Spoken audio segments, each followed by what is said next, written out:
She walked into a grocery store looking for bread and milk. She walked out with a completely different life. The most feared man in Boston caught her before she hit the floor. And when he saw the bruises hidden beneath her collar, something shifted in him that had been frozen for decades. One phone call, one warning, one sentence that changed everything. She isn't coming back. If you want to know what happens when a broken woman stumbles into the orbit of a dangerous man with a guarded soul, stay until the very end. Hit like, follow, and drop a comment telling me what city you're watching from. I want to see how far this story travels. The fluorescent lights inside Caldwell's Market had a flicker to them, the kind that buzzed at a frequency just below conscious hearing but worked its way into the skull anyway, grinding against tired nerves like sand inside a wound. Lyra Ashbourne had been standing in the cereal aisle for 4 minutes and 20 seconds. She knew because she had been counting, the way she counted everything now, the way her brain had learned to turn seconds into anchors when the rest of the world felt like it was coming apart at the seams. The box of oatmeal in her hands cost $4.19. She had $4.31 left in her checking account. She knew that too.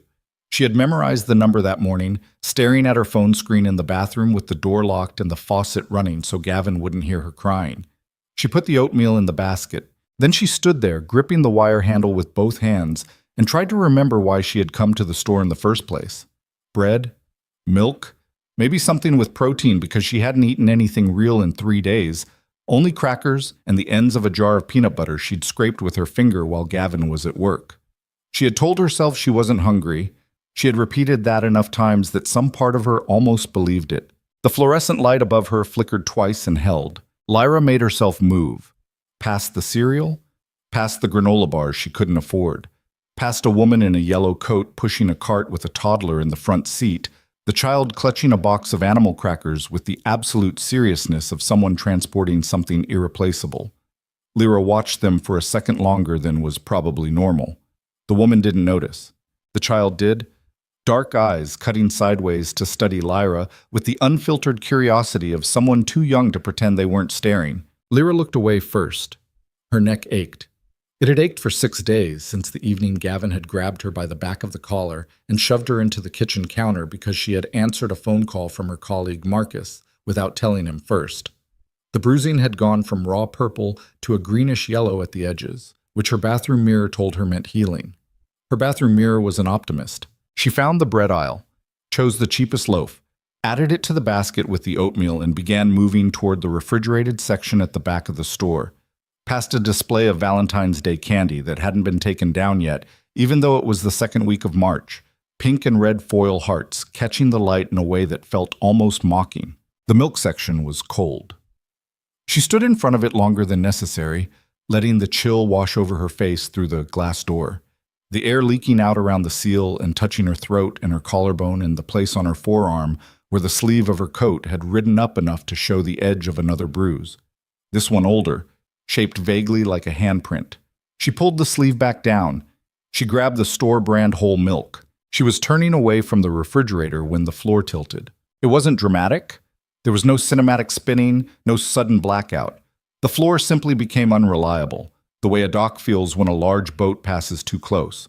Everything shifting fractionally beneath her feet, and Lyra's hand shot out to the nearest shelf to catch herself, except the nearest shelf held glass jars of pasta sauce, and the basket in her other hand swung, and her center of gravity made a decision completely independent of her conscious mind, and that decision was down. She didn't reach the floor. An arm caught her, solid, immediate. No hesitation in it, the way people hesitate when they're deciding whether to get involved. There was none of that. One moment she was falling, and the next moment she wasn't, because something had stopped her, and it took her brain 3 full seconds to process that the something was a person. She grabbed the arm reflexively. Her fingers found the sleeve of what turned out to be a charcoal wool coat, expensive fabric, the kind that didn't pill or snag. She straightened herself, blinking, and looked up. The man was tall. Not ostentatiously so, not the kind of tall that announced itself, but tall in the way that made the space around him feel accurately scaled for once, like the store had been built to his dimensions rather than the other way around. Silver threaded through dark hair at the temples and above the ears, though the hair itself was still thick and cut close, controlled. He was somewhere in his early 50s, she would guess. Though his eyes made him seem ageless in a way that was hard to explain. Ice blue, sharp, containing the kind of stillness that usually belonged to people who had learned a very long time ago to keep everything they were thinking well below the surface. He was looking at her with an expression that was not quite concern and not quite assessment, and was somehow both simultaneously. "You all right?" he said. It wasn't entirely a question. "Yes," Lyra said, which was not entirely true, and from the slight shift in his expression, he appeared to understand this. She let go of his arm, straightened the basket. The milk was still in her hand, which she considered a small personal victory. "Sorry, I haven't eaten much today." "Today," he repeated, the word flat, and his eyes moved, not to her face, lower, to the collar of her coat, which had shifted when she grabbed him, and which now sat slightly off-center, the lapel folded back enough to expose the side of her neck. Lyra felt her hand go to her collar immediately, the reflex so trained into her that she was adjusting it before she was consciously aware of doing so. She pulled it back into place, kept her eyes on the floor near his left shoe, which was dark leather and immaculate. Neither of them spoke for a moment. "I need to get to the register," she said. He didn't move. He wasn't blocking her exactly. There was room to step around him, but there was something in the quality of his stillness that made her pause. "Those aren't from today," he said quietly. Her throat tightened. "I don't know what the bruises on your neck." His voice didn't change. Same level register, same careful quiet. "They're not from today." Lyra's first instinct was denial. Her second was the exhaustion underneath the denial, the weight of 27 months of explaining and minimizing and covering, and how deeply, profoundly tired she was of all of it. Her third instinct never got a chance to form because her phone went off. The ringtone was generic. She had long since removed any music from it because Gavin didn't like music playing from her phone, said it gave him headaches, and the screen lit up in her coat pocket, the buzz hitting her hip. And she knew before she looked who it was because it was 7:43 in the evening, and she had left the apartment at 7:15, and Gavin's internal clock ran on a precision that had nothing to do with caring about her, and everything to do with monitoring where she was and how long it was taking. She reached for the phone. The man's hand moved first. Not roughly, not grabbing. He simply placed his own hand over hers before she could reach the phone, and the contact lasted less than 2 seconds before he lifted his hand away. And in those 2 seconds, she saw the screen. Gavin. And underneath it, the notification preview of the text that had just arrived before the call. "Where are you? You said 20 minutes. It's been 28. The man looked at the screen, then he looked at her. "Give it to me," he said. "I'm sorry?" "Your phone." Still quiet, still level. "Give it to me." She should have said no. Every rational piece of her understood that she was in a grocery store in downtown Boston talking to a stranger who had just watched her nearly pass out in the dairy aisle and was now asking for her phone. And the correct response was to step back and go to the register and get in her car and go home. The correct response was the same response she had given herself for 27 months. She handed him the phone. He answered the call. There was a silence on his end while Gavin presumably registered that the voice he was hearing was not Lyra's, or rather the absence of a voice, because the man simply said nothing for the first 4 seconds of the call. Let Gavin's aggressive, "Hello? Hello? Lyra, what the?" hang in the air between them, and then said quietly and without any inflection that suggested threat because it didn't need to, "She isn't coming back tonight." The sound that came through the speaker, she could hear it faintly, was Gavin's voice jumping an octave. "Who the hell is this? Put her on right now or I swear to—" "My name is Damian Volkov." He paused. "If you don't recognize it, I'd suggest spending the next 15 minutes doing some research, and then I'd suggest not calling this number again." He ended the call. Gavin called back in 11 seconds. Damian Volkov answered it, and this time he said even less. Just listened for a moment while Gavin's tinny, furious voice made sounds, and then said 3 sentences that Lyra couldn't fully hear because she had taken 2 steps back and her heartbeat was very loud in her own ears. Whatever those 3 sentences contained, the call did not come a third time. He handed her phone back. Lyra stared at it, then at him. Her mouth was open slightly and she closed it. "You can't just—" "No," he agreed. "I probably can't." He reached past her and picked up her grocery basket, which she had apparently set down at some point without realizing it. But I did. Come on. Come on, where? Somewhere you can eat something and sit down before you fall through the floor of this store. He glanced at her once, that flat ice blue assessment again. You look like you haven't slept in a week. I don't know you. No, you don't. He said it simply, no argument in it. You know my name. You can look it up on your phone right now if you want. Look it up while we walk. Lyra stood very still for 3 seconds in the dairy aisle of Caldwell's Market, with the low buzz of the fluorescent lights overhead and the faint smell of cold milk in the air. Then she thought about the apartment, about the sound of Gavin's key in the lock, about the way her shoulders had learned to go up around her ears the moment she heard that sound, protective and anticipatory and completely useless. She looked up his name. The search results loaded. She stopped walking. Damian Volkov, 61st floor penthouse, Boston Harbor. Volkov Holdings, 6 different shell companies, 2 of which she recognized from news articles about labor disputes resolved under suspicious circumstances. A photograph from a charity gala 4 years ago, him in black tie beside a woman who was not identified. And underneath the photograph a caption that said his name, and then the word alleged before several other words that she read twice to make sure she was reading correctly. He was watching her read. Still here, she said flatly, because it was the only thing that came to mind. Still here, he agreed. She put the phone back in her pocket. You could have just helped me up and walked away. Yes. Why didn't you? He looked at the collar of her coat again, just briefly, and then back at her face. Because the man calling your phone didn't sound like someone you walked into by accident. He picked up the grocery basket again and moved toward the register. Come on. She followed him. She didn't entirely understand why, but she followed him. At the register, the young man behind the counter greeted Damien by a slight widening of the eyes and a careful neutrality of expression that suggested recognition without wanting to demonstrate recognition, the way people behave around someone they have been told quietly and emphatically to treat normally. Damien paid for her groceries without asking. She opened her mouth to object and he looked at her once, not unkindly, and she closed her mouth again. Outside, a black car was waiting at the curb. Not a flashy car, a large, serious car with a serious-looking driver who got out and opened the rear door without being told. Damien stood beside it and looked at her. I'm not getting in a car with a stranger, Lyra said. All right. I mean it. I understand. He stood there, unhurried.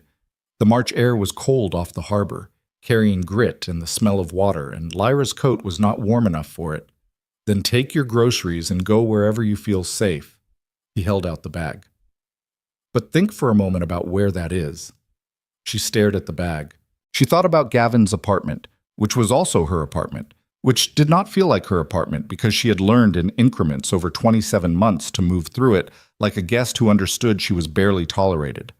She thought about the way he arranged the furniture sometimes after she had cleaned so that she would trip in the dark going to the bathroom. She thought about her phone contacts, her mother in Phoenix, who she had called less and less because Gavin listened to the calls and then asked questions, her colleague Marcus, who she could not contact without an interrogation, her friend Desi, who she had not spoken to in 8 months, because Gavin had convinced her, slowly and thoroughly, that Desi was toxic and unreliable and wanted to undermine their relationship. She thought about the last time she had felt safe in that apartment.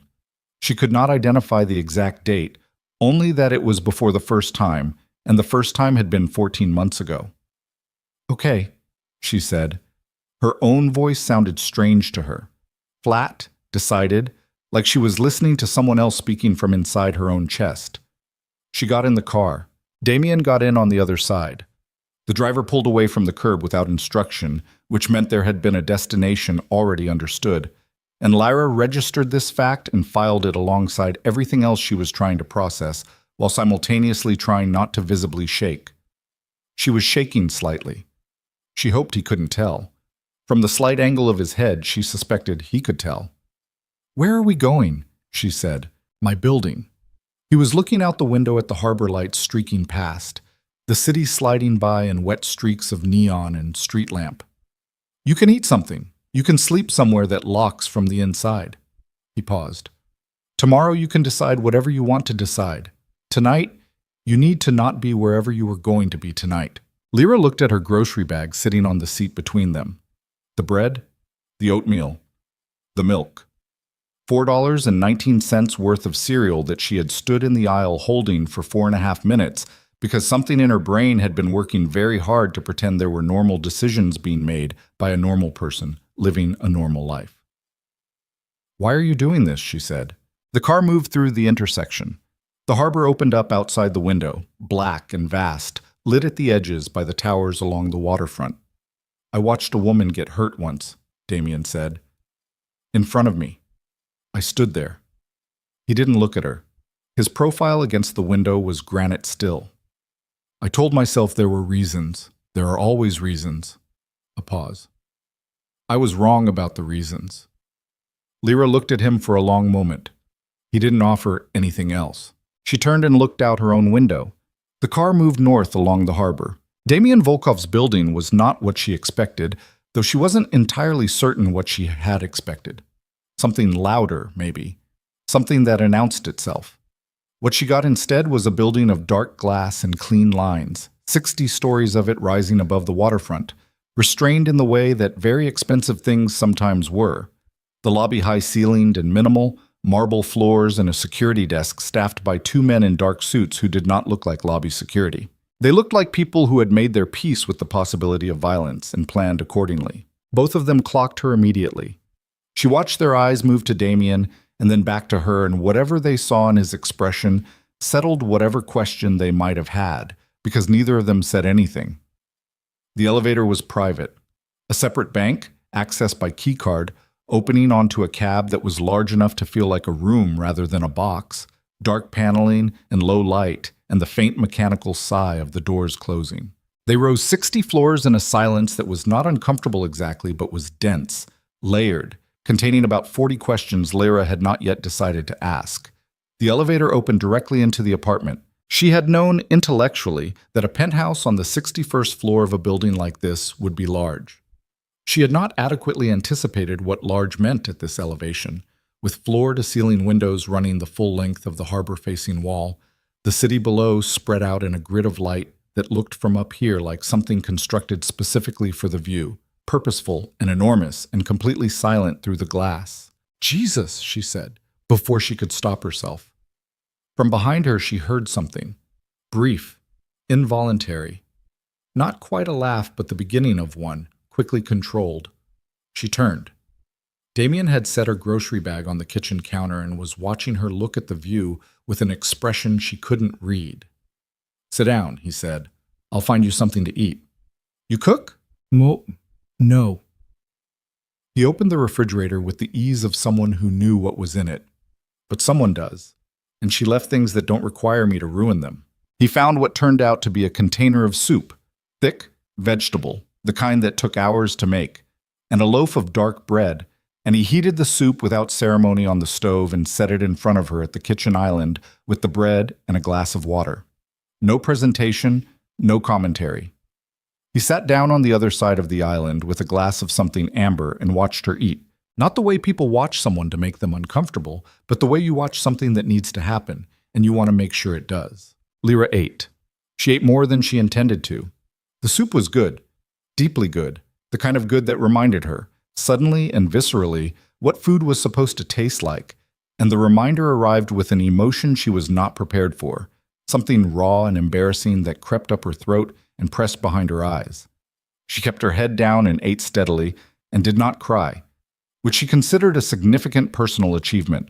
When she finished, she sat for a moment with her hands around the warm bowl and said, "I should call someone. Let someone know where I am." Who? She thought about it. Marcus, maybe? But Marcus was a colleague, and she barely knew him outside of work, and the thought of explaining any part of this to him was exhausting. Her mother would panic. Daisy?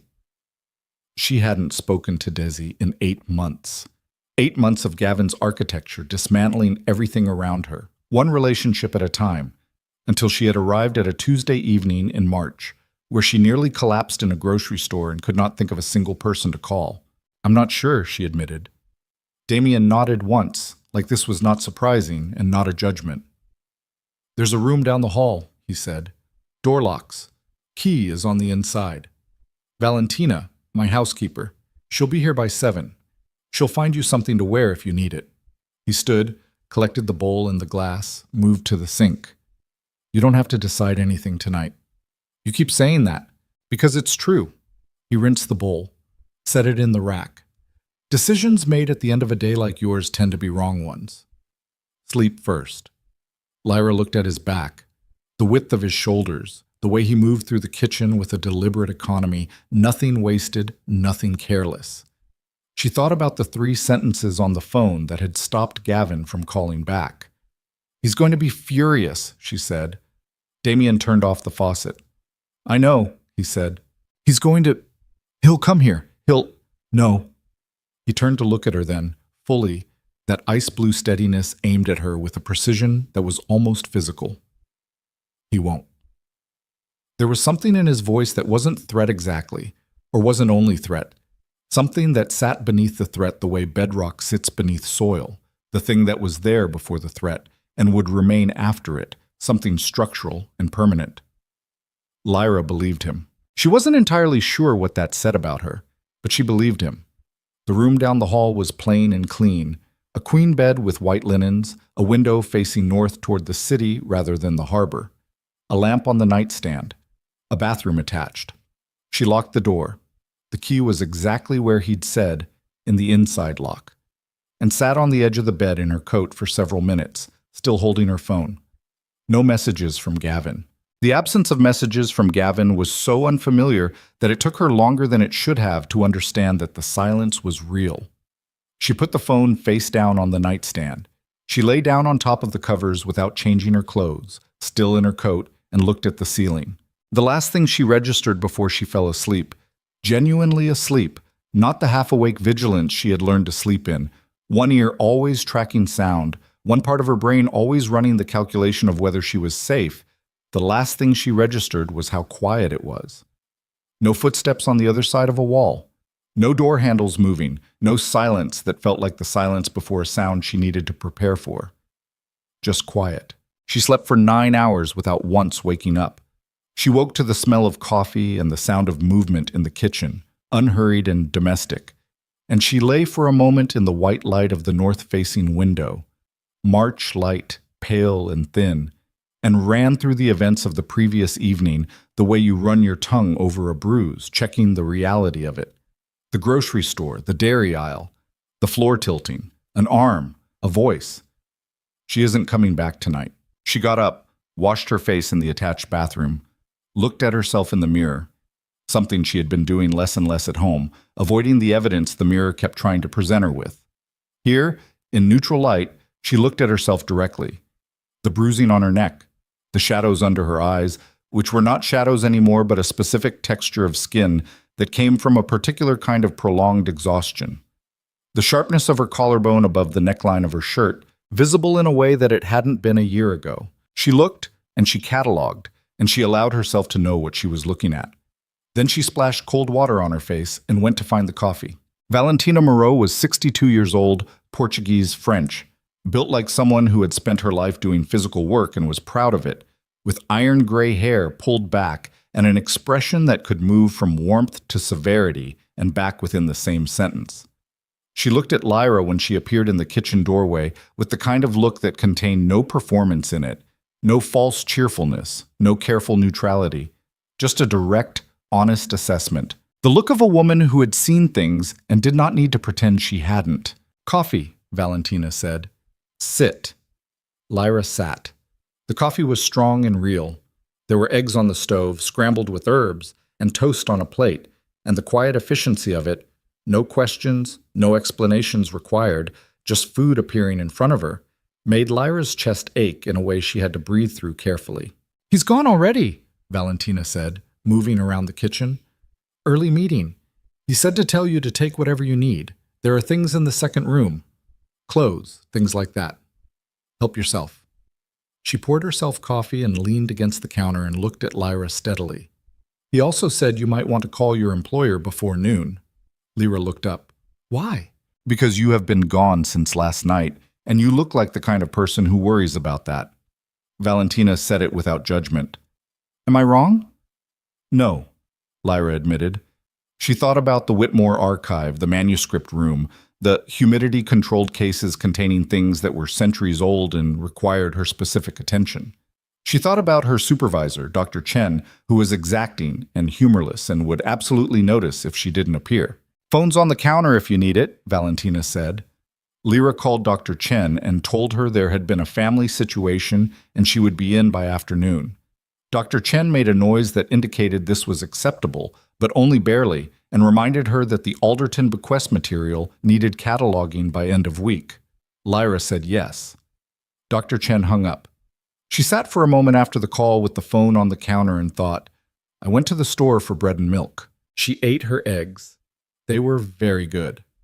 Outside, Boston arranged itself below the 61st floor windows, the harbor gleaming in the thin March sunlight, the city grinding forward through its morning, completely indifferent to the fact that her life had apparently done something overnight that she did not yet have a word for. She was back at the archive by 2 in the afternoon, and she spent the rest of the day in the manuscript room under the familiar cool hum of the dehumidifiers, her white cotton gloves on, turning the pages of a 1743 navigational log with the concentration she used to keep herself in her own body.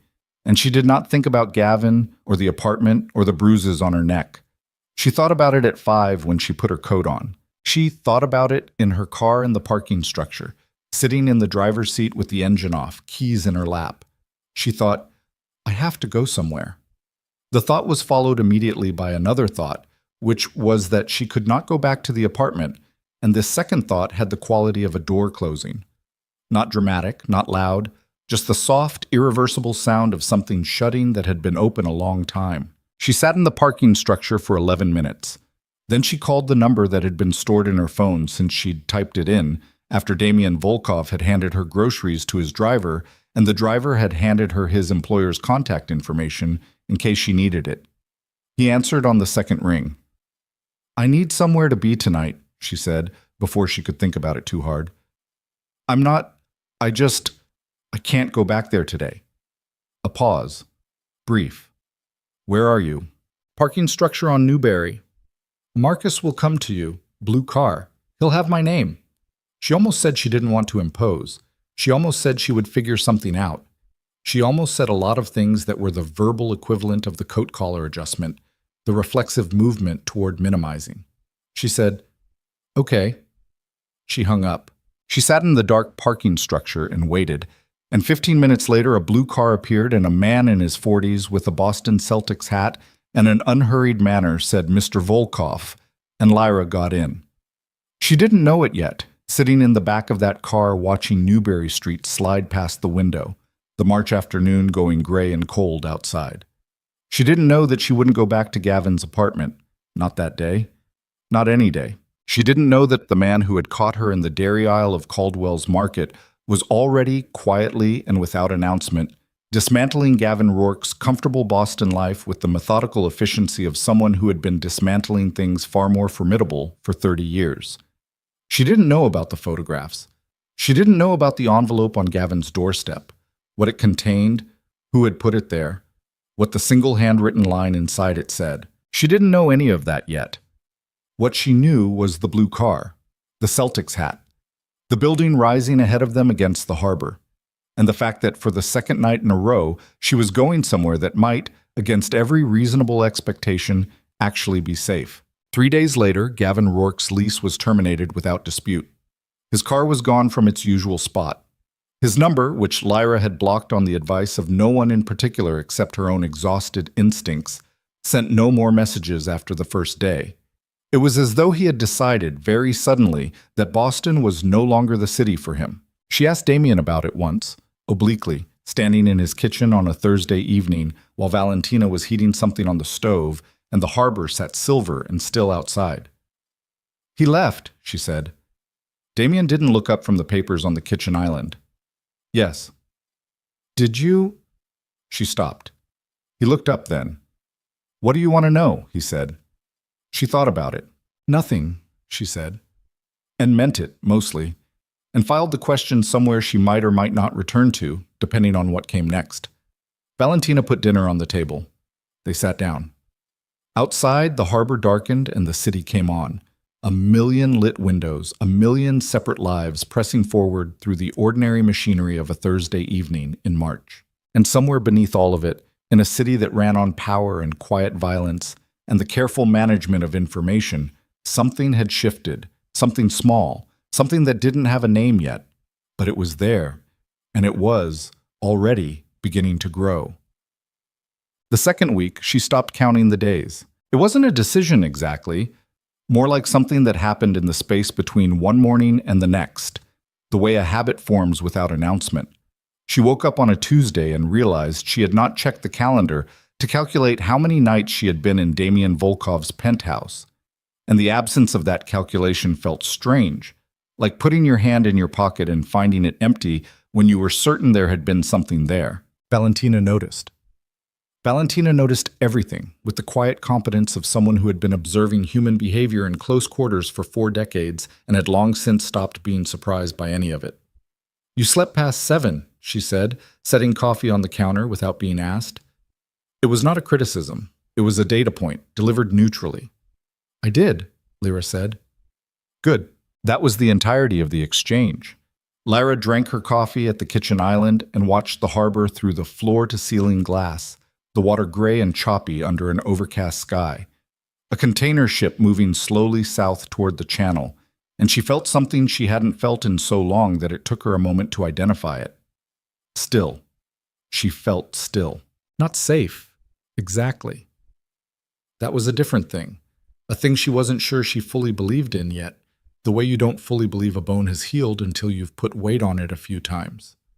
But still. The absence of bracing, the absence of the low-grade constant calculation of threat and response, an escape route that had been running underneath everything for 27 months like a second nervous system. Without it, she felt lighter and hollower at the same time. The way you feel when you put down something you've been carrying so long, you forgot it wasn't part of your body. She called her mother on a Wednesday. She hadn't planned to. She'd been sitting in the small room Damien had given her, which she had begun to think of as her room, with the faint guilt of someone touching something that doesn't belong to them. And her phone was in her hand and she was looking at her contact list, and her mother's name was just there, Patricia Ashbourne, Phoenix, Arizona, and her thumb moved before the rest of her caught up. Her mother answered on the first ring, which meant she had been waiting. Not for this call specifically, but in the general way of a woman who had sensed her daughter receding and had been listening for any sign of return. "Lyra." Her mother's voice, immediate and careful, the way you speak to something you're afraid might startle. "Hi, Mom." A pause. Her mother was recalibrating. Lyra could hear it, the adjustment happening in real time. "Are you okay?" Yeah." She pressed her back against the headboard of the bed. "I'm okay. I'm somewhere safe." Another pause. Longer. Her mother understood the architecture of that sentence. Somewhere safe implied that somewhere else had not been.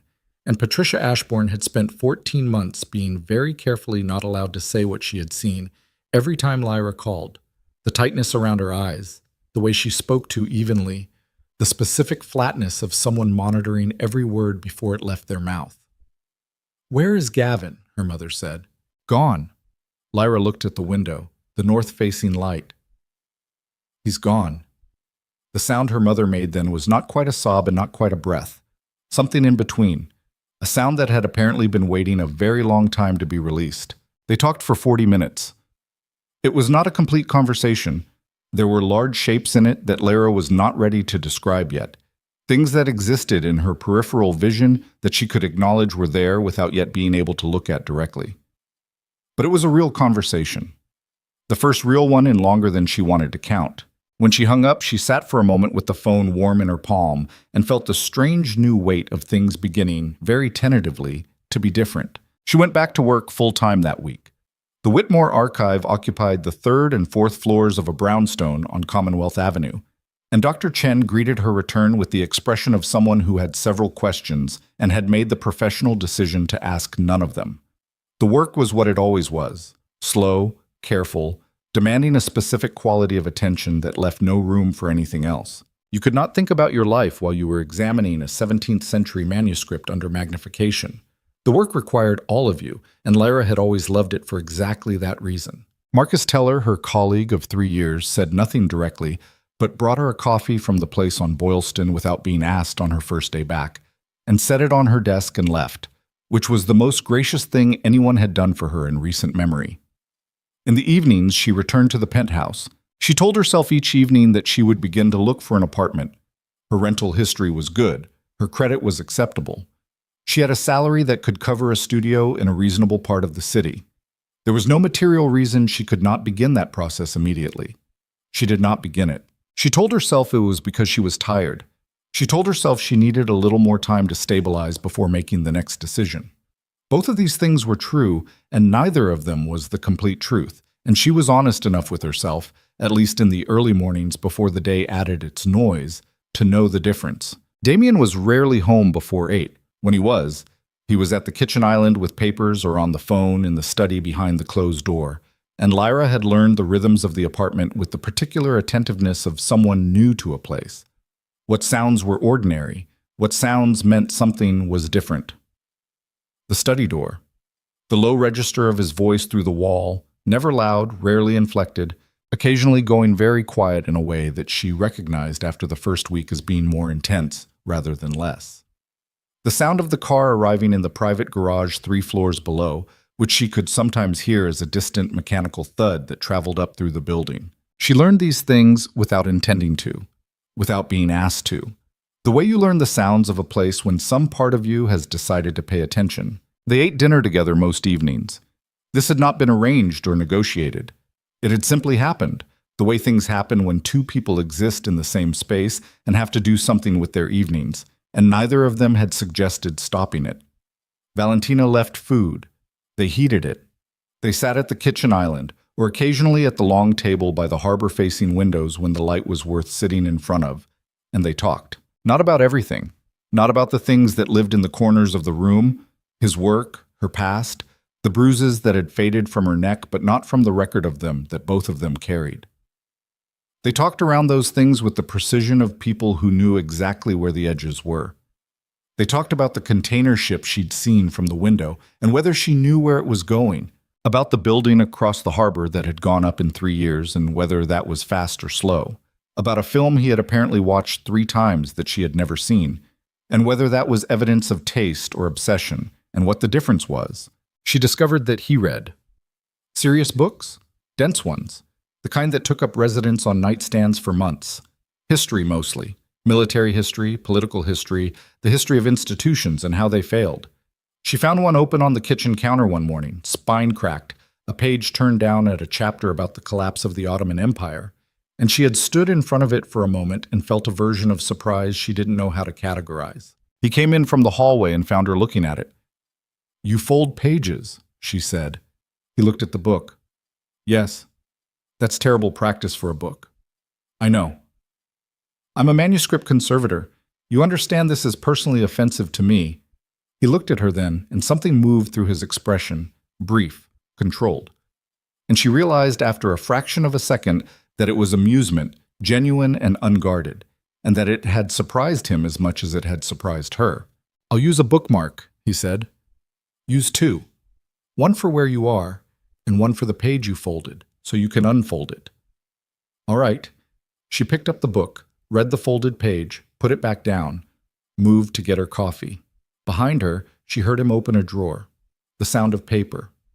A receipt or a business card, she thought, being folded in half, inserted between the pages. She didn't turn around, but she held the mug with both hands and was careful about the expression on her face, because whatever was on it was not something she was prepared to examine yet. The conflict, when it started, did not announce itself.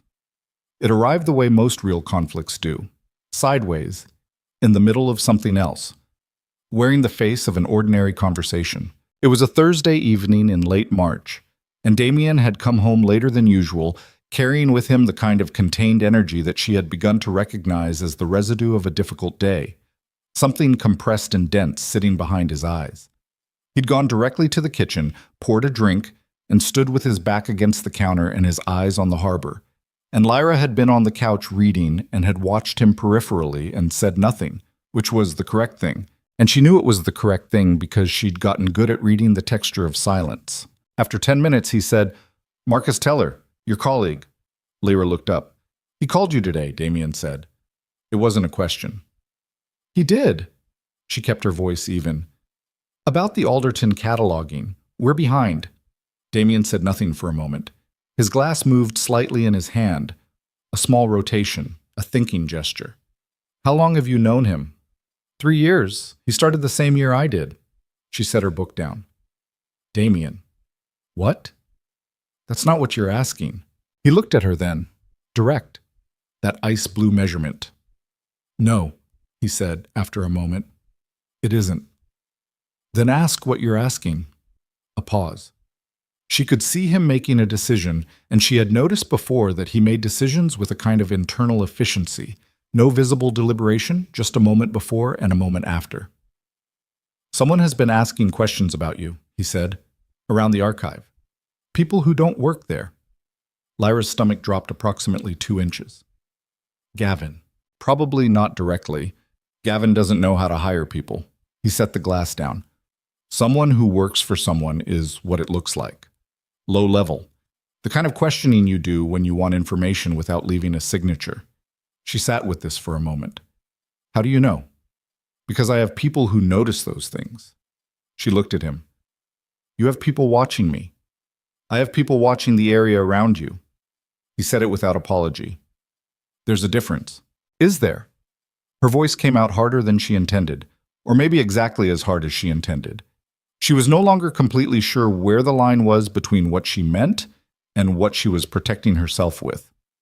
Because from where I'm sitting, it sounds like I traded one person monitoring my movements for another one. The silence that followed was a different quality than the ones before it. Denser.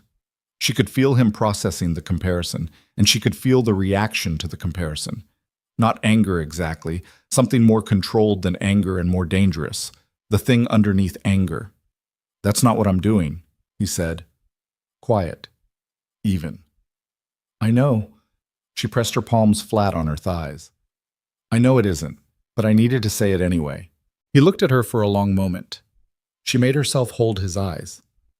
Fair, he said finally. She exhaled. Who's asking about me? I'm looking into it. That's not an answer. It's the only answer I have right now. He picked up his glass again. When I know more, I'll tell you. Will you? Another beat. Yes. She believed him, and hated slightly that she believed him, because believing him required trusting something, and trust had become a muscle she'd been unable to use for so long that flexing it felt dangerous. She picked up her book, did not read it, stared at the page. Damien. Yes? I don't want to be something that happens to me, she said. I've been that for 2 years. I don't want to be it anymore. If something is coming, I want to know. He was quiet for long enough that she looked up. He was watching her with an expression she had not seen on him before. Not the assessment, not the containment. Something less armored. Something that had moved slightly closer to the surface than he probably intended. When I know, he said, you'll know. She nodded, went back to her book. She read 4 words and retained none of them. 3 days later, Gavin Rourke called her from a number she didn't recognize. She almost didn't answer. Her thumb hovered over the screen for 2 rings, and something, morbid curiosity, residual conditioning, some cocktail of both, made her press accept. Lyra. His voice was different than she expected. Not the aggression she'd been bracing for. Quieter. A performance of reasonableness that she recognized from the early months of their relationship. The Gavin that had existed before she had learned his other register. The Gavin that had been the mask first and the reality second. I just want to talk. She said nothing. I know things have been. I know it got bad. I'm not going to pretend it didn't. A pause, calibrated for effect. I've been talking to someone. A counselor. I want to explain. I don't want your explanation, Lyra said. Her own voice surprised her. How flat it was. How absent of the fear that used to run underneath every interaction with him. The kind of fear that lived in your breathing and your posture and the angle of your shoulders. I don't want anything from you. You're staying with him. Not a question now, the reasonableness thinning. You understand who he is, what he does. I understand what you did, she said. That's enough. Lyra, don't call me again. She hung up. She sat very still in the archive break room where she had taken the call, the fluorescent lights making their low sound above her, the coffee going cold in her mug. Her hands were steady. She looked at them, half expecting to see them shaking, and they weren't. She hadn't shaken. She had hung up on him, and her hands had not shaken. She put the phone in her pocket and went back to her manuscripts. She didn't tell Damien about the call that evening. She sat with the reason why she hadn't told him and turned it over carefully, the way she turned manuscript pages, looking for what was underneath. It wasn't protection. He would not respond to the information the way Gavin would have responded to information about her. It wasn't fear of his reaction.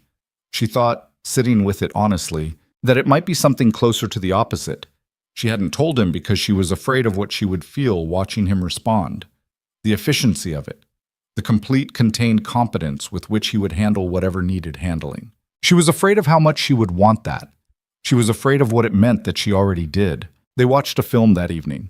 An old one, 1970s, American, the kind of film that had been made before everything was lit properly, and the faces were too close to the camera, all texture and shadow. She sat on one end of the couch and he sat on the other, and somewhere in the second hour, the distance between those 2 points on the couch had reduced without either of them making a deliberate movement toward the other, the way water finds a lower level.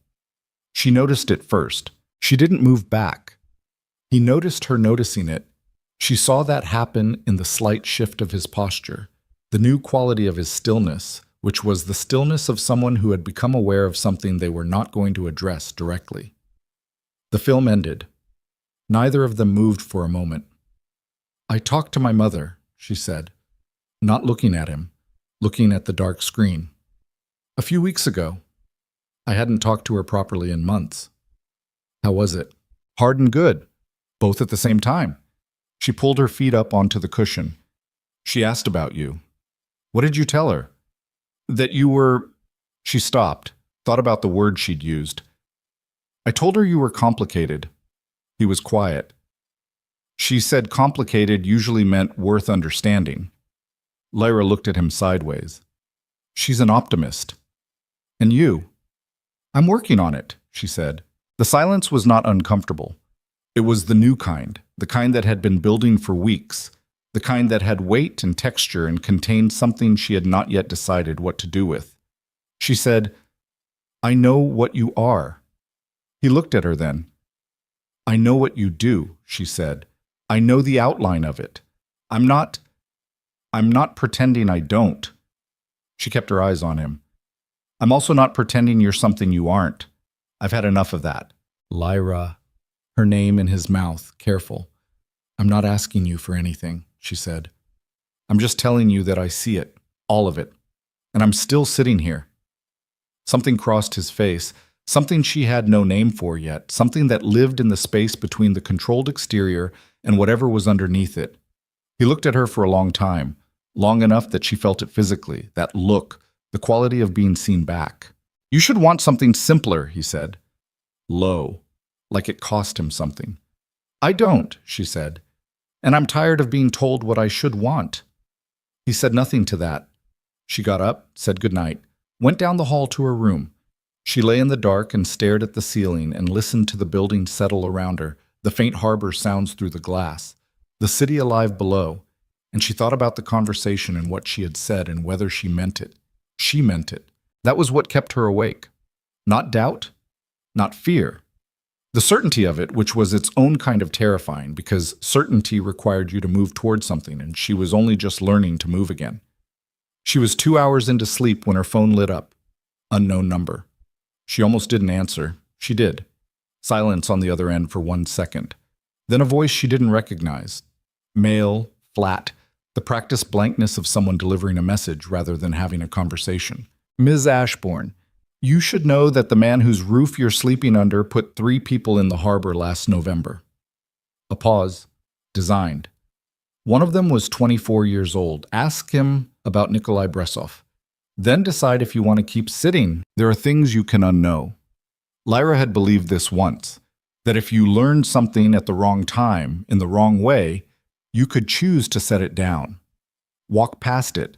Leave it in the room where you found it and close the door behind you. She had believed a lot of things once. She was sitting on the edge of her bed with the phone still in her hand and the unknown caller already gone. The call ended, the screen blank and dark again, and the name sitting in the middle of her skull like a stone dropped in still water. Nikolai Bressov. She typed it into her phone. The search results loaded slowly, the way they do at 2 in the morning when the building's Wi-Fi was shouldering the quiet hours, and Lara sat very still while the page assembled itself. And then she read, Nikolai Bressov, 24 years old, graduate student at BU Economics, originally from Minsk, reported missing in December. Body recovered from Boston Harbor in January, the article said, a single paragraph buried in a Metro section roundup of unsolved cases, the kind of paragraph that got written when the city had too many unsolved things and not enough column inches. Manner of death? Undetermined. Family in Belarus had been notified. Investigation ongoing. She put the phone face down on the bed. She sat with her hands in her lap and listened to the building breathe. Ongoing, she thought. That was the word they used when nothing was being pursued. She did not sleep. She lay on top of the covers in the dark and stared at the ceiling and felt the information arranging itself inside her like furniture being moved. The space of what she understood about herself and where she was, and the man down the hall reorganizing around this new weight. And nothing was quite in the same position it had been in 3 hours ago. At 6, she got up, washed her face, made herself look at herself in the mirror, the same way she had forced herself to look the morning after she arrived, directly, without the armor of avoidance. She looked different now than she had that first morning. The shadows under her eyes were less. The sharpness of her collarbone had softened. She had been sleeping and eating and existing in a way that looked, from the outside and sometimes from the inside, like living. She had been doing that here. She went to the kitchen and made coffee and was standing at the counter with her back to the harbor when she heard him. Damien came down the hall at 6:15, which she had learned was his usual time, already dressed, moving with the particular economy of someone who did not ease into mornings but entered them fully formed. He registered her at the counter and did what he always did.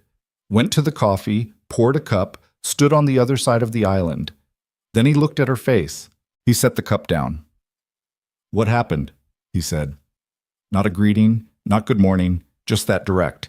Because he had looked at her for 1 second and read something that told him the morning was not a normal morning. Lyra wrapped both hands around her mug. I got a call last night. Unknown number. She kept her eyes on the counter between them. They told me to ask you about Nikolai Bressov. The silence was very specific, not the silence of someone who didn't know the name. The silence of someone who did and was making a rapid internal calculation about how to proceed. Lyra, don't! She looked up. Don't start with my name, just tell me. He looked at her steadily. She could see the calculation happening and she felt a surge of anger at it, at the fact that even now, even at 6 in the morning, with her sitting here having not slept, there was a part of him running the numbers on what to say. He was connected to a trafficking operation, Damien said. Mid-level, he moved money, student visa as cover. He was 24 years old. Yes. And he's in the harbor. A pause. Yes. The word landed the way it needed to land. Not softened, not dressed in anything, just the plain weight of it. Lyra breathed through her nose. Set the mug down carefully, the way you set things down when your hands are not entirely stable. Did you? Damien said nothing. Did you? She said again. It's more complicated than, did you kill him? The silence stretched to 5 seconds. She counted them. Not directly, he said. She laughed. The sound came out wrong, harsh and short, not humor but its hollow negative image. Not directly. Okay. She pushed back from the counter. What does that mean? What does that mean in the language you operate in? It means I gave an order and someone else carried it out. He said it flat. No apology in it, no inflation, just the fact. He was about to give information to a federal contact that would have compromised a protection arrangement I had in place for 6 people. 6 people who were alive because of that arrangement and would not have been without it. So you had him killed. I authorized an action that resulted in his death. Yes. She stared at him. The kitchen with its harbor view and its clean countertops and Valentina's coffee and the fold in the page of his history book that she had told him to unfold.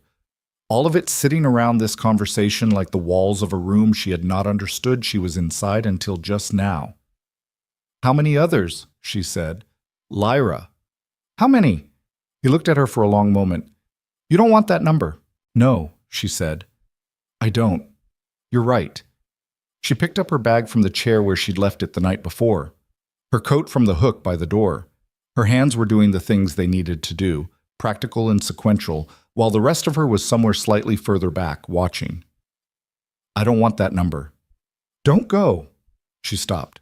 Her hand was on the door. "Don't go," he said again. Not a command. The difference between those two words as a command and those two words as whatever this was, she felt it physically, in the back of her throat. She didn't turn around. "Give me a reason. Because whoever called you last night didn't do it to help you."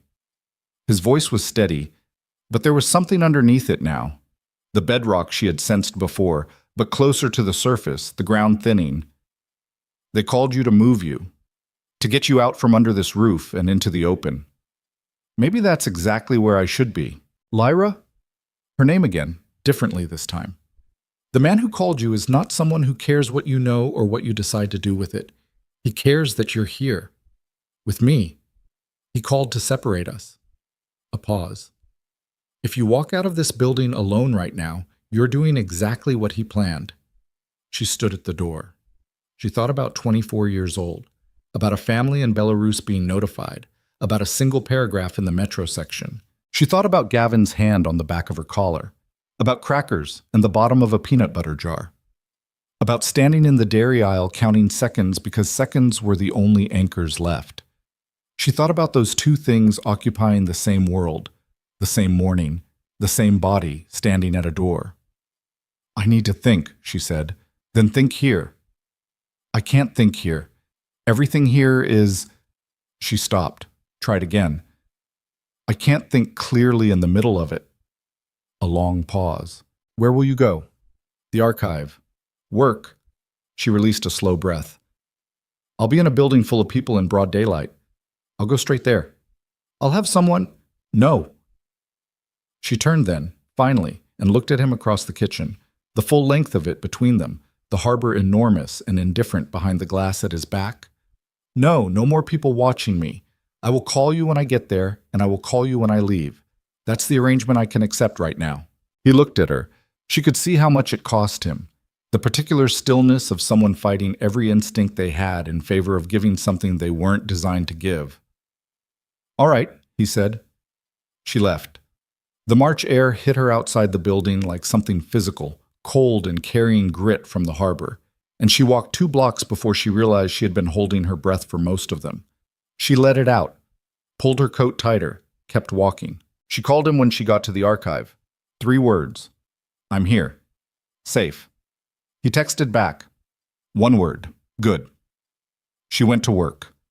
She spent 4 hours with the Alderton material, logging items in the acquisitions database with the kind of mechanical focus that kept her hands busy and her mind in the narrow channel of task completion. And she was better at it than she expected to be, which told her something about how thoroughly her brain had learned to function inside disasters. Marcus appeared at her door at 11 with coffee and his habitual expression of studied nonchalance. "You look terrible," he said, which from Marcus was a form of affection. "Thank you, Marcus." He set the coffee down and didn't leave. She looked up. "Someone was asking her about you again," he said. "This morning, outside. I saw them through the window talking to the woman who runs the dry cleaner next door." He kept his voice even, the practiced calm of a man who had processed the information and decided what to do with it. "Youngish guy, dark coat, wasn't a regular." Lyra set her pen down. "What did he look like?" Marcus described him. Generic in the way that people sometimes were generically. Medium build, forgettable features, the kind of person you constructed to not be remembered. She had no reference for the description. "Okay," she said. "You want to tell me what's going on?" "No." "Okay." He picked up his own coffee. "But I'm around if you change your mind." She watched him leave. Then she pulled out her phone and typed Damien's name and told him what Marcus had said. She sent it. Then she sat looking at the phone, at the sent message, at the fact of what she was doing, which was sending information to a man who had told her at 6 in the morning that he had authorized a 24-year-old to be put in the harbor. She was sitting here sending him information. She was sitting here trusting him with the information. She pressed her palms flat on the desk and breathed. His response came in 40 seconds. She timed it without meaning to. Don't leave the building alone. I'm sending someone to the block, not inside. Your choice, whether you acknowledge them. She stared at the message. She typed, Who called me last night? The 3 dots appeared, disappeared, appeared again. I think I know. I'll tell you tonight. I need to confirm something first. She put the phone face down on her desk. She thought about what he'd said at the door, that whoever called had done it to move her, to get her out in the open. She turned the logic of it over. If that was true, then the call had not been about informing her. It had been about using the information as a tool, a lever, a way to remove her from a protected position, which meant the information itself, the name, the harbor, all of it, was not the point. She was the point. She was the point. And she was sitting in a building on Commonwealth Avenue thinking about what she was and wasn't willing to do with what she knew, while outside on the street a man in a dark coat was taking a description of her to someone she had never met. And the man she had left this morning was making a confirmation. The shape of her life, as it currently existed, arrived in that moment with complete clarity. She had not blundered into something over the past 4 weeks. She had built something incrementally, decision by decision, the way you build anything, by choosing it. By continuing to choose it even when the choosing was unclear. She had chosen this. Not all of it. Not the harbor, not the 24-year-old, not the weight of what Damien Volkov was and had done. But she had chosen to stay. She had chosen to hand him her phone in a grocery store. She had chosen to get in the car. She had chosen, night after night, to stay in the building instead of looking for an apartment. And if she was honest, fully, completely honest in the way the mornings required, she had known for at least 3 weeks that the reason she wasn't looking for an apartment had nothing to do with being tired. She loved him. She sat with that for a moment, the way you sit with a diagnosis. Not with panic or joy, but with the flat, recognizing steadiness of something you have actually known for a while, becoming something you can no longer pretend you don't know. She loved him, and he had authorized a death, and both of these things were real, and neither of them canceled the other, and she was going to have to decide what to do inside the space where both of them were true simultaneously. She worked through lunch. She called him at 5:15, as she'd said she would, told him she was leaving. He said Marcus would have a car outside the south entrance. She said fine. In the car, she sat in the back seat and watched Boston pass the window, and did not try to resolve anything. There was nothing to resolve tonight. Tonight she needed to hear what he knew about the call, and she needed to decide what she was going to do with what she knew about Nikolai Bressov. And those 2 things required being in the same room with him, and neither of them pretending the room wasn't on fire. He was home when she arrived. That was unusual. He was standing at the harbor window with his jacket off and his sleeves rolled, which she had come to recognize as his version of a concession to the end of a day. And he turned when the elevator opened. She walked to the kitchen, poured herself a glass of water, drank half of it standing up. Tell me, she said. He told her. The man who had called her was named Elliot Marsh. He was, Damien said, connected to Cassian Drake, a name she didn't recognize, and Damien watched her face as he said it to confirm she didn't, and then explained with the flat economy of someone reporting a fact rather than constructing a narrative that Cassian Drake ran the largest remaining trafficking operation on the eastern seaboard, had run it, mostly, until 3 years ago, when a series of coordinated disruptions. Damien paused here just long enough for her to understand what coordinated disruptions meant, had dismantled most of his infrastructure. He's been quiet since then, Damien said. I thought he was finished. He's not finished. No. And he called me. He had Marsh call you. Cassian doesn't make those calls himself. He leaned against the counter with his arms crossed, watching her. He wanted you shaken and out of this building. He wanted to see what you'd do. Why? A pause. The kind she had learned to read. Because he's been watching long enough to know you matter to me, Damien said.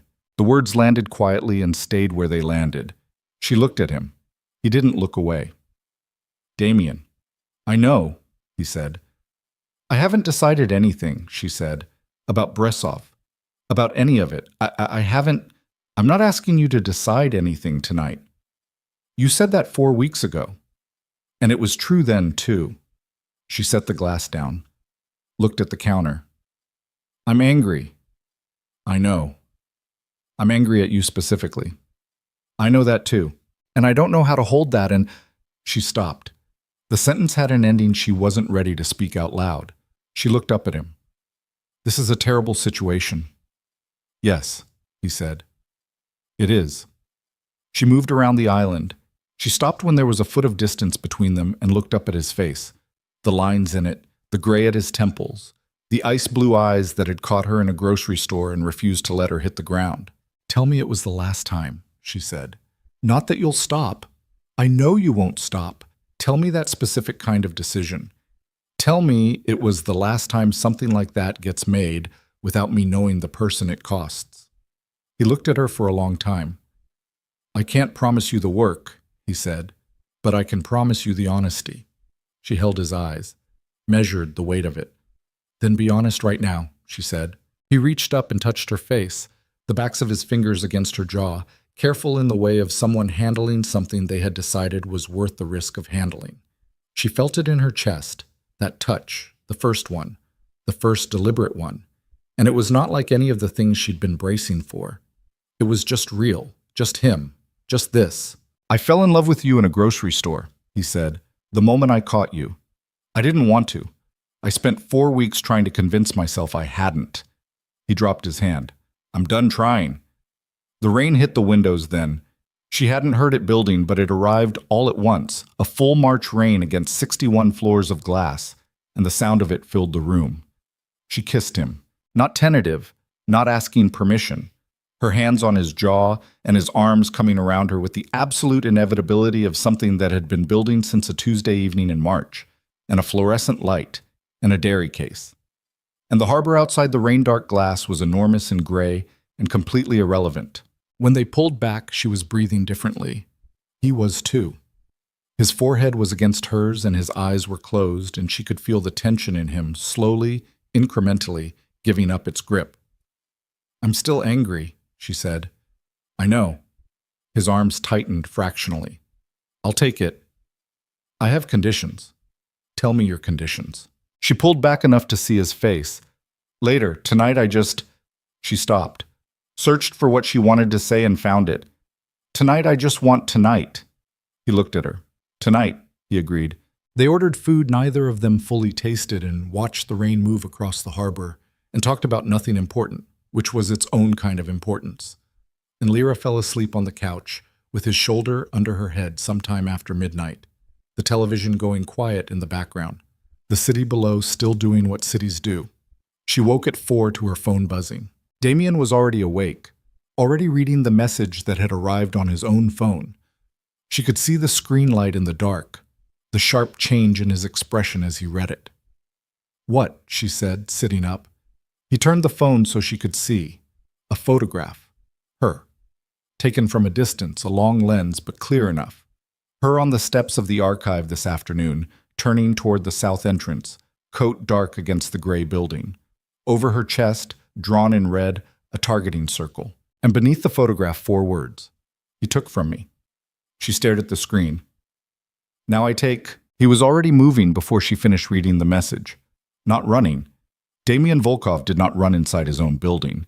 Did not let urgency become visible panic, because visible panic was information, and information given freely was a weapon handed to the wrong person.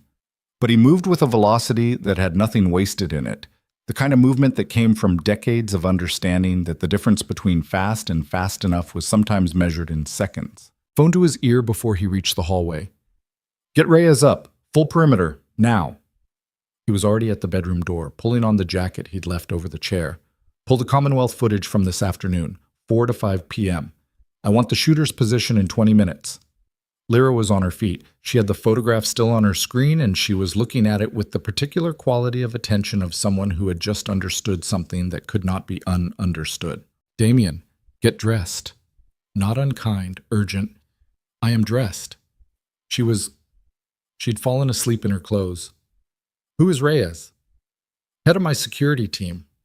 He was at the safe behind the panel in the hallway, the one she had registered the existence of at the end of the second week and had not asked about.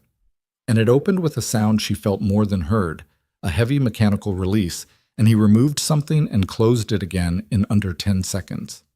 "Come here." She came to him. He looked at her face, 1 second, full attention, and whatever he saw there seemed to satisfy him that she was functional, present, not going to pieces in the hallway at 4 in the morning. "Here's what's happening," he said. Low, direct, no softening. "Cassian Drake has been waiting 3 years for an opportunity. You are the opportunity. That photograph tells me he's been running surveillance for at least a week, maybe longer. He's not improvising. This is a constructed operation." He paused. "That means he has a timeline. He's going to move before we can move first." "When?" "Unknown. Could be days, could be hours." He watched her. "I need you to stay in this building. I have to go to work." "No." "Damien, I have a job. I have a life. I cannot—" "Lyra." His hands on her shoulders, not gripping, just there. 3 days. I need 3 days to find where he's running this from and put it down. After that, you go back to your life. After that, this is over." His eyes on hers. 3 days. She looked at him. The hallway was dark except for the city light coming through the far window, and his face in that light was all planes and seriousness, every year of what he was visible in it. 3 days, she said. "Yes." "And then you tell me everything, how you're ending it, what ending it means." "Yes," she breathed out. "Okay." The next 6 hours compressed into a particular kind of controlled chaos, controlled meaning. Damien contained it, chaos meaning everything underneath. By 5 a.m., the penthouse had 4 additional people in it, men she'd never seen, moving through the apartment with the efficiency of people who had worked together in high-stakes spaces before and did not need to narrate their actions. Reyes was a woman in her late 40s, compact and expressionless, with the kind of eyes that had seen the full spectrum and were not impressed by any of it. She sat up at the kitchen island with 2 laptops and did not look up when Lyra came in for coffee. The Commonwealth footage showed the photographer's position, a rooftop across from the archive's south entrance, 3 buildings down, clear sightline, easily held for 2 hours without detection. The image had been sent from a burner phone through a relay that Reyes spent 40 minutes unwinding while Lyra sat on the far end of the couch and watched her work. "He's here," Reyes said at 5:43. She turned one of the laptops to face Damien. A location, a building address in Charlestown, industrial block near the waterfront. 2 days ago, this address received a delivery to a company that doesn't exist. The receiving signature is a name that appears in the Bruises case files from November. She paused. "He's using old infrastructure." Damien looked at the screen for 5 seconds. "He wants me to find it." Reyes looked up. "He wants me to find it," Damien said again, quieter. "He's been waiting 3 years. He doesn't just want the outcome, he wants me to come to him." He straightened, looked at Lyra briefly, and she could see the calculation running. "He's going to move on the building first." "You can't know that," Lyra said. "He knows I won't leave her and run at a decoy position," Damien said. "So the decoy position is secondary. He'll hit here first, draw me out, then the Charlestown address becomes the secondary trap." He turned to Reyes. "How many does he have?" "Best estimate, 8 to 12. Our side. 7 on the building right now. I can have 4 more in 90 minutes. "Do it." Lyra stood up. "I want to know the plan." Damien turned to her. "Don't manage me," she said. "I told you that was a condition.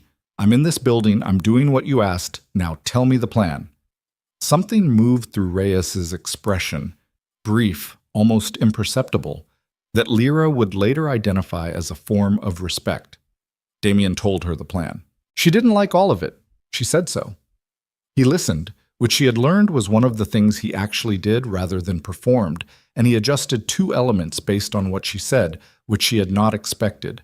By the time the conversation was finished, the eastern sky outside the harbor windows had gone from black to the bruised gray-blue of pre-dawn, and Valentina had arrived and was making something in the kitchen that smelled like she understood the room needed feeding. The next 2 days were the strangest days of Lyra's life. She was not a person accustomed to waiting. She was a person who worked with her hands, with objects, with the concrete satisfaction of making damaged things stable. Waiting in a penthouse while outside the glass, a city went about its ordinary business, and somewhere in that city, a man was planning to use her as a weapon against the person she loved. Waiting inside that was its own form of violence, slow and internal. She worked. Damien had Marcus courier 3 Alderton files from the archive. She had called Marcus herself, told him only that she was dealing with something and would be out a few days, and Marcus had said nothing except that the files would be there in an hour. They arrived in an hour. She spread them on the dining table and cataloged them with her white cotton gloves and thought, as she moved through the work, about contingency, about what happened if the plan failed, about what she would do if Damien went to meet Cassian Drake and didn't come back. She sat with that possibility until it became familiar enough to be functional rather than paralyzing. She told him this, the second evening. They were at the harbor window, the city going dark outside, the lights coming on one by one across the waterfront. She said, "I've thought about what happens if this goes wrong." He said, "It won't." She said, "I know that's what you believe. I need you to tell me what to do if you're wrong." He looked at her for a long time. Then he told her. Names, numbers, a location outside the city, a house in Gloucester that Reyes knew, where she could go and be unreachable. Who to call at the federal level, a name she wrote down and memorized and destroyed the paper. What accounts had been structured to ensure she had access to resources independent of his name. He'd thought about it already. He had thought about it before she asked, before any of this week, possibly long before. The recognition of that arrived in her chest like something warm and terrible at the same time. "You've been planning for this," she said. "For the possibility," he said. "There's a difference." "Is there?" "Yes." He looked at her. "Planning for a possibility means you believe in the alternative." She reached over and put her hand over his, flat on the glass of the window, city light falling across both of them. "Come back," she said. He turned his hand over and held hers. "That's the plan," he said. It happened on the third morning, not at the building. That had been the contingency, the forced scenario. And in the end, Cassian Drake had made a different calculation than Damien expected, which was the thing about people like Cassian. They had survived long enough to know when they were being predicted, and their survival depended on being unpredictable at the moment it mattered most. He hit the wedding, except there was no wedding yet. That was the detail that saved them. The ceremony was 3 days away, a small thing, 40 people at the Whitmore estate in Weston, where Damien had arranged everything with the quiet efficiency he applied to all things, and Cassian's intelligence had the date wrong, was working from information 2 weeks old, and he moved on what he thought was the day. Lyra was in the estate. She had been moved there at Damien's insistence the previous evening. The penthouse was too obvious, he'd said, and the estate had physical infrastructure the building didn't, and she had gone. In the car with Reyes and 2 others in the dark, and she had stood in the entry of a house she had never been inside before and understood that this was Damien's other place, the one that predated the harbor building, older and quieter and containing a kind of history in its walls that the penthouse was too modern to hold. She was in the library at 8 a.m. with her Alderton files and a cup of coffee when the perimeter alarm went. Not loud. A sound she would not have identified as an alarm if Reyes hadn't appeared in the doorway at exactly the same moment and said, quietly and without inflection, "We have a breach on the east wall. Come with me." Lyra stood up, left of the files on the table. Her heart was doing something loud and physical in her chest that she was consciously not paying attention to, because attending to it would cost her the functional clarity she needed. She followed Reyes through the house, fast but not running, through a door she hadn't noticed behind a bookcase and down a staircase that descended to a room below the east wing, concrete and low-lit, a room that had been built for exactly this. Monitors on one wall, a heavy door behind her, a lock that Reyes engaged from the inside with a key card, and then a second mechanism, manual, bolted. "He'll come to the door," Reyes said. She was already at the monitors. "That's a design. If they breach the house, they head for this room because the design of the house makes it look like the most protected point." "Makes it look like," Lyra said. "It isn't the most protected point." Reyes watched the screens. "It's a containment room. Once they're in the house focused on this location, Damien comes in behind them." Lyra looked at the monitors. On the screens, she could see the estate from multiple angles, the gardens, the east wall, the main house entrance.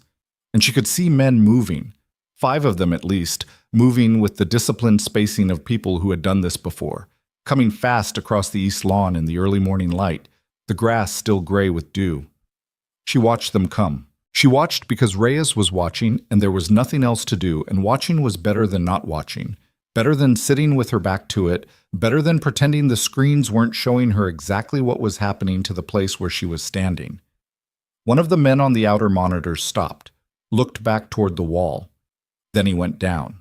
She hadn't seen it happen. One moment standing, next moment not.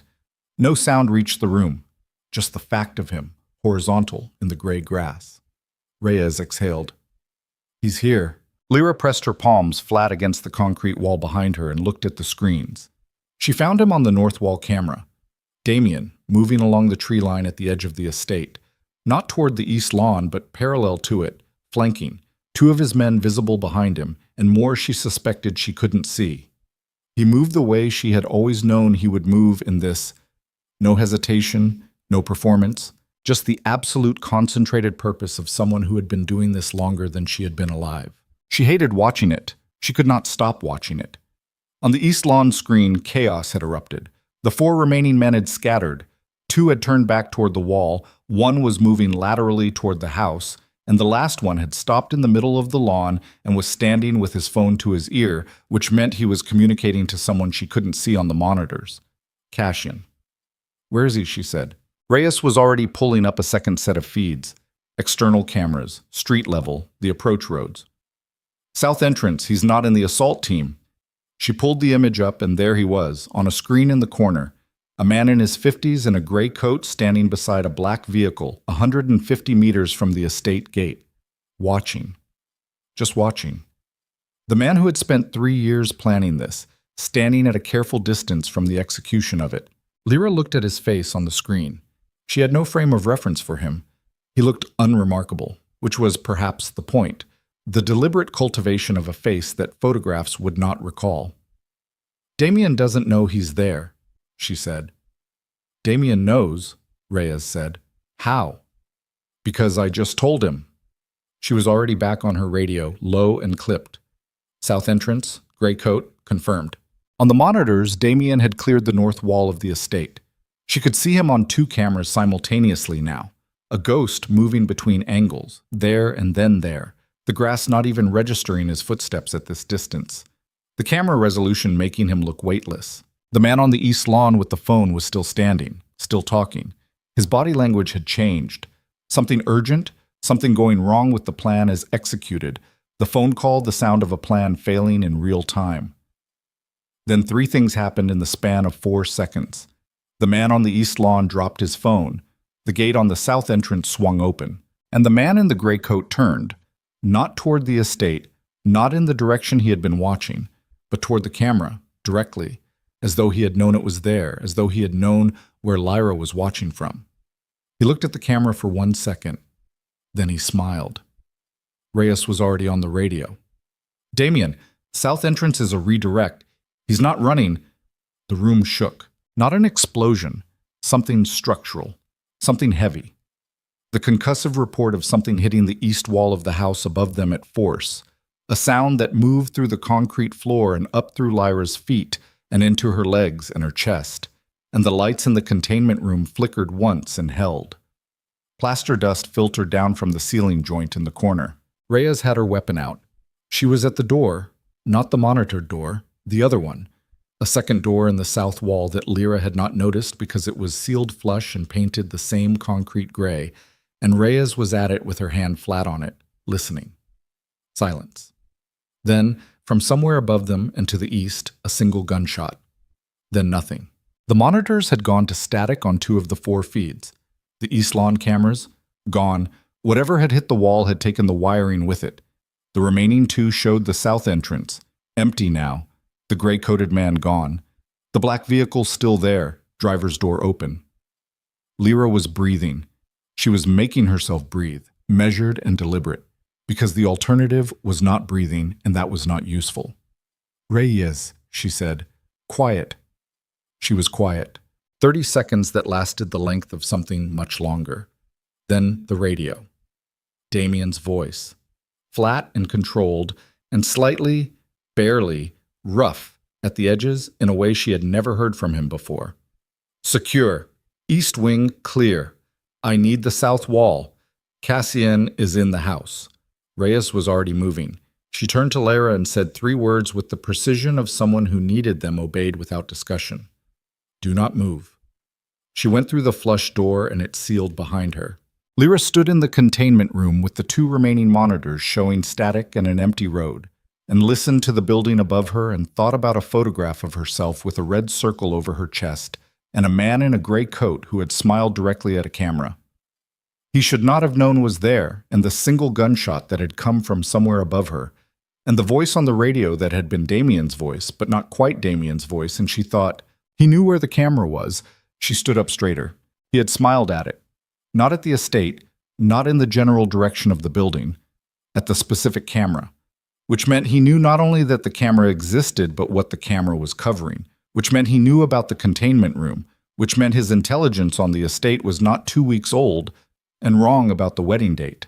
The wrong date had been deliberate.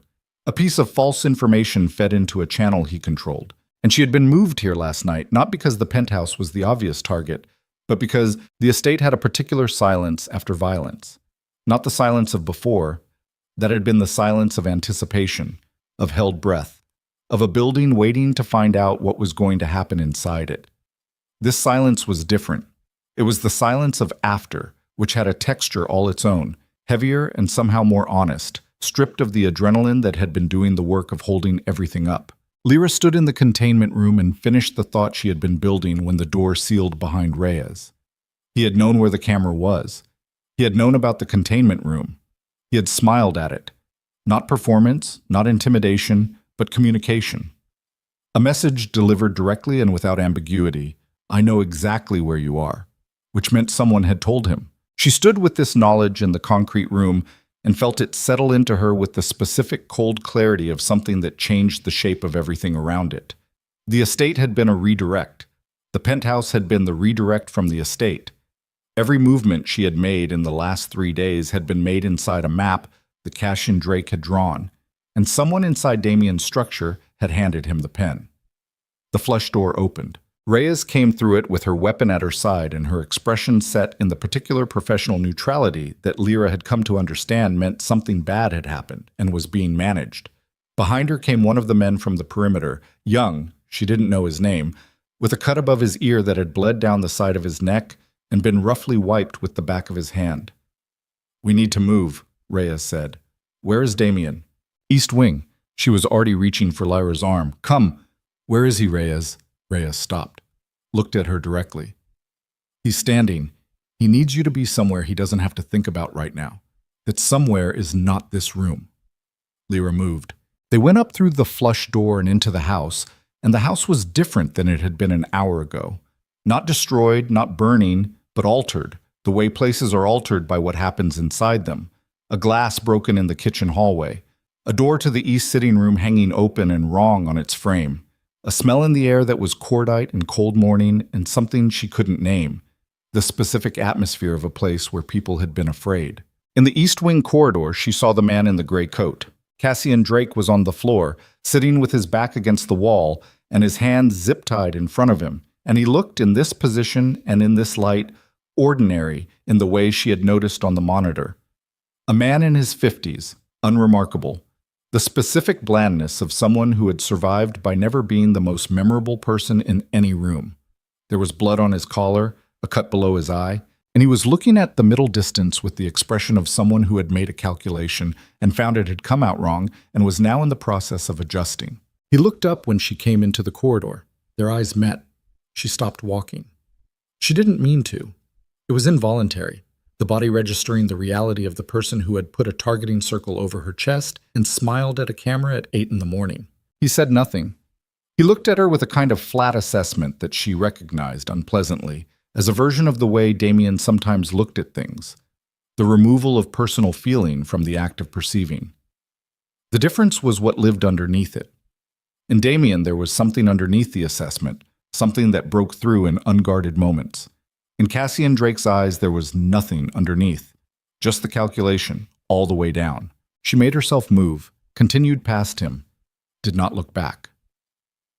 Damien was at the end of the East Wing corridor, standing outside the room where the impact had hit. One of his men was speaking to him in a low voice, and Damien was listening with his arms crossed and his eyes on the floor. And when he heard her, he looked up. She crossed the distance between them. He put one hand on the side of her face, checked her, eyes, neck, arms, a rapid inventory, professional and involuntary. And when he had confirmed what he was confirming, he let out a breath that she felt against her forehead. "Are you hurt?" he said. "No." She looked at his hands, raw at the knuckles, one of them cut, the blood already drying dark. "You." "I'm fine." "You're bleeding." "I'm fine." He said it the way you say something that's true enough and the rest can wait. He looked past her toward the corridor where Cassian was. Something moved through his expression. Not satisfaction, not relief. Something harder and more complicated. The look of a man settling an account that had been open a long time and finding the settlement cost more than expected, even when the outcome was the right one. "He's alive," she said. "Yes." "That was the plan." "That was always the plan." He looked at her. "Dead men don't face consequences. They don't have empires dismantled and handed to federal investigators. They don't lose everything they built in front of people who work for them." He paused. "I wanted him alive." She looked at him for a moment. "And the person who gave him the layout of the estate." His jaw moved slightly. "How did you—" He smiled at the camera. He knew exactly where it was. Where I was. She kept her eyes on him. Someone told him. The man who had been briefing Damien had gone carefully still in the way of someone who has registered that the conversation in front of him has moved to a register he should not be present for. Damien glanced at him once, and he found a reason to be somewhere else. "Elliot Marsh," Damien said, Reyes's contact. "He worked for me for 6 years." He said it flat. No performance of betrayal, no theatrical anger. Just the fact of it, delivered with the resignation of someone who had understood long enough ago that this particular kind of cost existed and had never stopped being expensive. He gave Cassian the estate layout, the camera positions, the schedule for the last 72 hours, in exchange for his family being relocated and funded. Lyra breathed through this. "His family," she said. "He has a daughter, 17. Cassian had found her." He looked at the floor. He was given a choice that wasn't a choice. She was quiet for a moment. "Where is he now?" "In federal custody. He turned himself in 40 minutes ago. He had already contacted the federal agent whose number I gave you, the one you memorized." He looked at her. "He used the channel I built for exactly this kind of situation.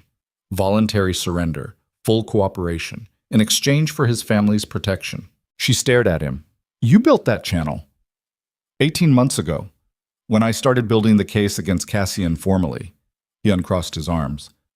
"I knew there would be people he'd compromised. I needed a way for them to come out without getting buried." "You planned for it." "Yes. That's—" She stopped, tried to find the word. "That's extraordinarily cynical and also the most organized thing I've ever heard." Something crossed his face then, the almost laugh, the one that surprised him. She had only seen it twice before, and both times it had arrived the same way, bypassing whatever control he kept over his expressions and appearing before he could stop it. "Both things can be true," he said. "I know," she said. "That's been the lesson of this entire situation." They stood in the east corridor of a house that smelled like cordite and mourning and the residue of something that was now over. And outside the windows, the sun had come fully up over the estate grounds, the grass wet and gold and completely indifferent to what had happened on it 2 hours ago. A bird was doing something in the tree nearest the east wall. She could hear it through the glass, purposeful and oblivious. She thought about Cassian Drake against the wall with his hands zip-tied. She thought about Nikolai Bressov, 24 years old, a paragraph in the Metro section. She thought about Elliot Marsh, 6 years of service, a daughter, a choice that wasn't a choice. She thought about herself in the dairy aisle of Caldwell's Market at 7:43 in the evening with $4.31 in her account and a bruise shaped like a handprint on her arm and the floor tilting beneath her. All of it in the same story. All of it part of the same world that had been here the whole time, running underneath the ordinary surface of things, and she had not known it was there until a man with ice blue eyes had caught her before she hit the ground, and the floor of her life had opened into something she had never once imagined standing in. "Come sit down," she said. He looked at her. "You've been awake since 4 and your hand is bleeding, and there is nothing happening in the next 30 minutes that requires you to stand in a hallway." She turned toward the sitting room at the end of the corridor. "Come sit down." He followed her. They sat in the sitting room that faced the gardens, the good light coming in long and slanted through the tall windows, and Valentina appeared within 10 minutes with coffee and something wrapped in cloth that turned out to be bread and cheese, and she set it down and looked at both of them with the expression she used when she was satisfied but didn't intend to say so, and left. Lyra cleaned the cut on his hand with the first aid kit she found in the sitting room cabinet, the kind of kit that was always in old houses and rooms like this, comprehensively stocked, waiting. He let her do it without protest, which told her more about the state of him than anything he'd said. "The federal case," she said, working. "How long until it's in front of someone?" 48 hours. "We've been building it for 18 months. The arrest this morning is the last piece." He watched her hands. "His lawyers will try to delay. They'll fail." "How can you be sure?" "Because the investigator handling it has been waiting 3 years for exactly this, and she does not lose." He paused. "Her name is Hargrove. She's the one whose number you have." Lyra pressed the bandage flat, held it for a moment. "You built this case while you were also doing everything else," she said. "Yes." "While running the organization. The organization provided the access provided the evidence." He looked at her. "I have been many things, Lyra. I am not confused about which of those things I am proud of." She looked at his bandaged hand, at the lines of his face in the morning light, the gray at his temples, the eyes that had learned sometime in the past 53 years to keep everything below the surface and had occasionally, in the past 8 weeks, let something through. "Nikolai Bressov," she said. The name sat between them. "Tell me," she said. "Not the explanation you gave me at 6 in the morning. Tell me what it actually was." He was quiet for long enough that she thought he was going to give her the same answer, dressed differently. "He was 24 years old," Damien said, "and he was moving money for people who sold other people, and I told myself the calculation was correct." He looked at his hand. "I have made that calculation correctly many times. I made it incorrectly once." A pause. "I have not made it again since." "How do you know it was incorrect?" "Because the 6 people I told myself I was protecting were safe without it. I found out later. The information he had was already compromised from another source. His giving it to the federal contact would have changed nothing for them." He looked at the window. "He died for a calculation that was wrong." The room held this. She did not say it was all right. She did not say she forgave him, because forgiveness was not hers to give for a life that was not hers. She sat with the weight of it beside him and let it be the weight that it was. "You've been carrying that," she said. "Yes." "Since November." "Since before that." "Since I knew the calculation had been wrong." He turned to look at her. "I told you in the kitchen that morning because you asked directly, and I do not lie to you. I need you to understand the difference between what I am capable of and what I choose." His eyes on hers, steady. "I choose you. I choose this. Every part of it, including the parts that require you to know the worst of me and decide." She looked at him for a long moment. "I've decided," she said. "I know. I decided in a parking structure on Newbury Street 3 days after a grocery store." She held his eyes. "Everything since then has been me learning to trust my own decision, which has been its own process." "I know that too." "Stop knowing everything," she said, and his mouth moved into that almost laugh again, and this time she let herself smile back at it, because they were in a sitting room in a house that had survived the morning, and the sun was doing something generous with the gardens outside, and the coffee was good, and the man beside her was alive. The federal case against Cassian Drake was filed 43 hours later. Lyra read the first 3 paragraphs of the news story on her phone in the archive break room. Marcus Teller across the table from her, eating a sandwich with the elaborate casualness of someone who had noticed her reading something significant and had decided to be aggressively unremarkable about it. She put the phone down. "You want to tell me anything?" Marcus said. "No," she said. "That's fine." He ate his sandwich. "The Alderton inventory is looking good, by the way. The provenance on the 3rd volume is cleaner than we thought." Good. She picked up her own coffee. Marcus. Yeah. Thank you for the files, for all of it. He looked at her briefly with the expression of a man who understood more than he was going to say and had made the decision that understanding was enough. Sure, he said, and went back to his sandwich. She returned to work. The manuscripts were where they always were, patient and indifferent and requiring the specific quality of attention that left no room for anything else.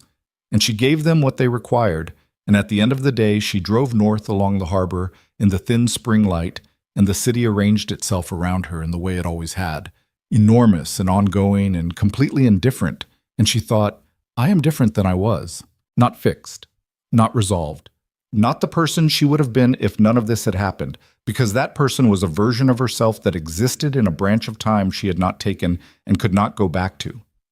She was the person who had taken the other branch, who had stood in a grocery store with $4.31 and let the floor tilt and been caught by someone she had no business trusting and had trusted anyway. And the trust had not been safe, had never been safe, but it had been real, and she had learned in the last 8 weeks that real and safe were not the same category of thing and could not be traded for each other. The building rose ahead of her along the harbor. She went up 61 floors in the private elevator, and the doors opened onto a kitchen that smelled like whatever Valentina had left, and Damien was at the kitchen island with his jacket off and his sleeves rolled, reading, and he had a bookmark in the book. 2 of them. She stood in the elevator doors for a moment and looked at the 2 bookmarks, and felt something move through her that she did not try to name because naming it would have made it smaller than it was. He looked up. Good day, he said. Not a question, not quite. Something between. Long day? She came in, set her bag on the chair. But good. She went to the counter and poured herself coffee from what was left in the pot, and stood looking out at the harbor. The evening coming on over the water, the light going gold and then copper along the surface, the container ships moving in slow procession in the channel. She thought about the building on Plum Street, the historic commercial building 2 blocks from the Whitmore Archive, the one that had stood empty for 3 years, the one she had mentioned once, weeks ago, in the context of a conversation about the neighborhood and what the street had looked like in photographs from 1920. She had not been making a point. She had not been hinting at anything. She had been describing what she saw through the archive window and what she thought about it. She had not known that he had listened the way he listened to everything. Not passively, not as courtesy, but the way you listen when you are storing information against the possibility of future use, because the future is something you are already building, whether you announce it or not. She would find out about the building 3 weeks from now, on a Tuesday evening, when a document appeared on the kitchen island with her name on it, and Damien standing beside it with the expression of someone who was not entirely sure how the next 30 seconds were going to go. The deed. Her name. The building on Plum Street. She would stand at the island and look at it for a long time without speaking, and he would say nothing, just stand there and wait, which was one of the things he was genuinely capable of. She would say, I can't accept this. He would say, it's already yours. Accepting it is just paperwork. She would say, that's not how that works. He would look at her. I wanted to give you something that was entirely on your own terms.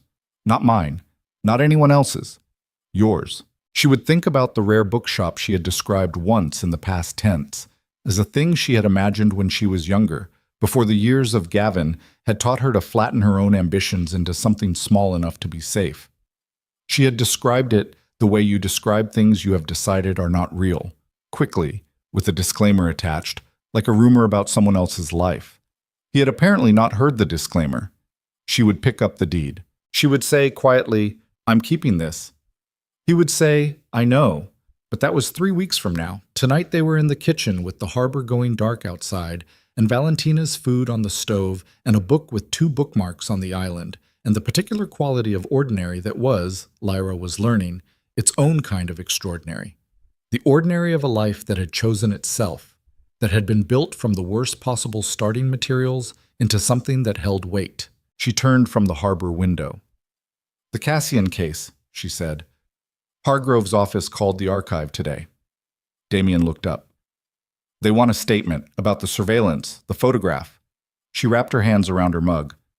I told them I'd come in Thursday. I'll have someone. No. She looked at him.